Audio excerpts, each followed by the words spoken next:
My name is Lydia. My name's Daniel. My name is James Nixon. My name's Carolyn Banks, and death has always been a part of my life.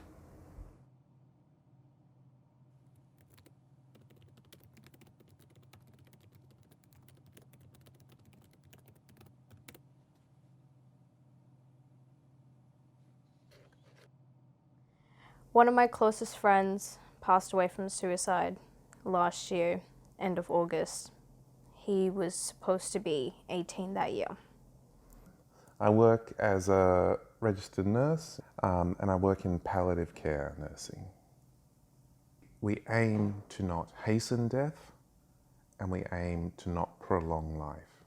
Right now I am experiencing the joys and the terrors of cancer. This is not an easy process, and the emotion surrounding it can be quite mind-boggling. I've always had deaths in my life, so it isn't unusual. From the time I was 4, when I lost a little friend that I played with nearly every day to drowning, right through. Grief is a very intimately personal thing. So I think you can't just assume that grief takes one form. It's a far broader spectrum of how people will react to grief. In my case, I was in shock for a few months, in shock.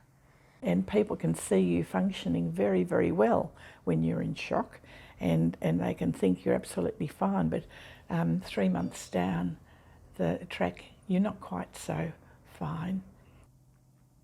Like even now, nearly a year later, I never let myself think about him for more than a few minutes, otherwise I'll start crying.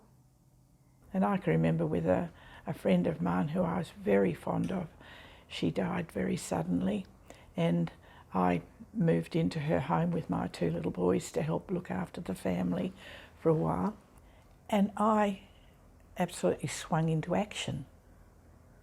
And that's happened quite a few times in deaths that I've been involved with, that I've swung into action because there were needs there. And I found that very, very helpful.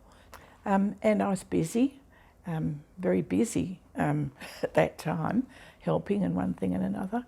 And 12 months later, I was out shopping, and I happened to look in the window of a shop where she often used to get clothes.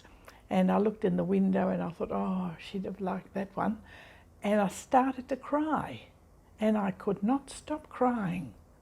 It was 12 months. I don't think I cried during that 12 months at all. When you're working, you distract yourself from your grief.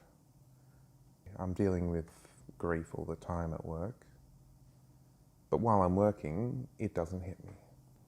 Grieving can be really challenging. So if you can control it to an extent and cocoon it within yourself, if that's the way that you want to do it, I think that's the way that some people do it. They certainly do in my family. But for me, I don't know yet. I'm more grieving for others. I grieve that others grieve that I am sick. And that annoys me because I think there's nothing to worry about. Nothing I can do. Can't change your grief. I can't. But then a part of me says, and I appreciate it. I think that's how I view the grief. Not quite ready to grieve a lost life yet. I'm still planning the celebrations. So, you know, a big get-together with good French champagne, and we all just sit around and have a nice chat and a chin wag and yeah. And at some point, I have a feeling the grief will come. What it will look like, I don't know, but I just know at some point it will. The one thing I always do is give them permission to grieve. It's not a bad thing to be upset, to cry, to mourn, to, in a sense, feel a little bit of anger. That's okay. And I think sometimes people just simply need to be given that permission. I wasn't really allowed a break. I just had to keep going, keep pushing, and basically never stop. In my case, my parents tried to shelter me as much as they could from death, especially. So that's why when my friend had passed away, I was in so much shock because it had unraveled everything I'd thought about death, and it wasn't a third-party thing anymore. It wasn't something I was watching. It was something that I was feeling, the death, the grief. I think it's very unhelpful to protect children from dying and grief because it's part of life, and it's part of teaching them and helping them experience that life goes on, and we have a period of time that we can do certain things to help ourselves during that sad time, which is talking about the person and looking at photos and remembering and saying thank you for that person. I think we need to know about death, and we need to know about grieving so we know how to do it. And we know that we're allowed to do it, that it's not wrong, that there is actually normal responses to death, to loss. I don't think life needs to be hidden. You don't really protect by hiding. And I think children need to know that even though it's sad and all the rest of it, life goes on and people go on and good things happen.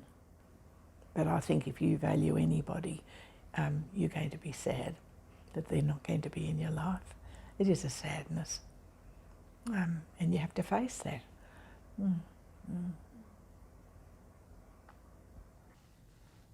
This is just another part of what life is about, in a sense. But death will come suddenly. I don't think you get the opportunity to sort of lead into it, write it all down, psych yourself up for it and say, I'm ready now. There, I'm done. It's just going to happen. The peace and tranquility I'd like it to happen with is what I want. I mean, it's the inevitable. Which sounds a horrible thing to say, but what can you be left with?